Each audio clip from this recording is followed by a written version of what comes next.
Welcome to Nasdaq Trade Talks. I'm your host, Joe Malandrino, Global Markets Reporter at Nasdaq.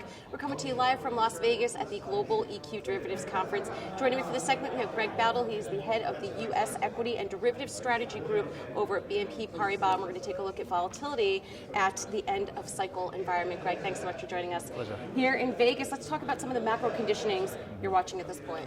Yeah, I think we think we're at the point of the cycle where we're going to start to see a slowdown in growth. There's lack of spare capacity in the economy.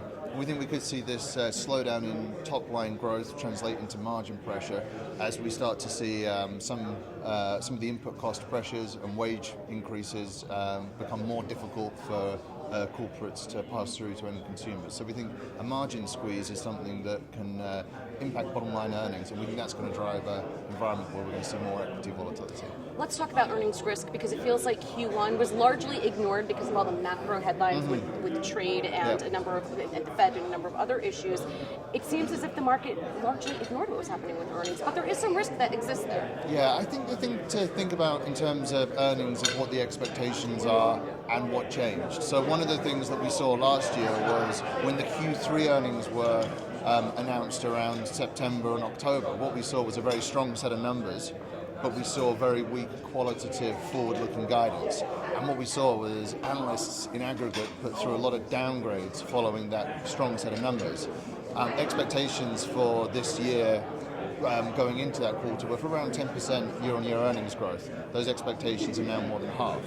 So although the first quarterly report wasn't good, I don't think anyone was really expecting it to be good. So I think those expectations play an important part. And I think one of the things we're focused on is what the consensus is looking for is a re-acceleration of earnings growth in the second half of the year and into next year. And that's coming at a time where we think the macro picture is going to be one of slowing growth. So we think there is risk that we do see more downgrades come through to consensus forecast, and that's something else that's going to drive volatility. We think that's more of a second half of the year story.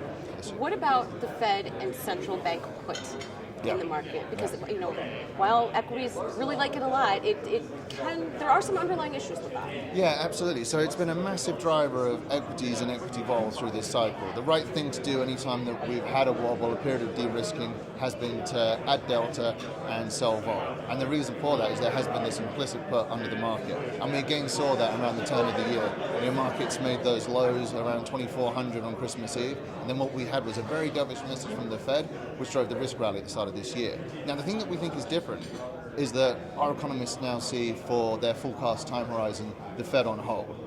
No longer are people in the market looking for rate hikes, which the Fed can potentially talk away. Instead, if the Fed are going to become more dovish from here, then what they're going to do is start talking about rate cuts. And we think there's a couple of things that you need to differentiate around there.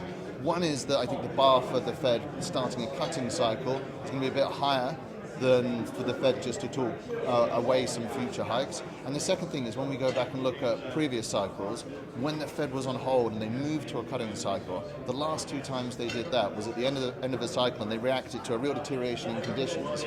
And there was no sign of an implicit put there. What we saw when the Fed started cutting at the end of the last two cycles was actually a massive rise in volatility and a big de-risking in terms of equity markets. Not because of what the Fed were doing, but because of what the Fed were reacting to.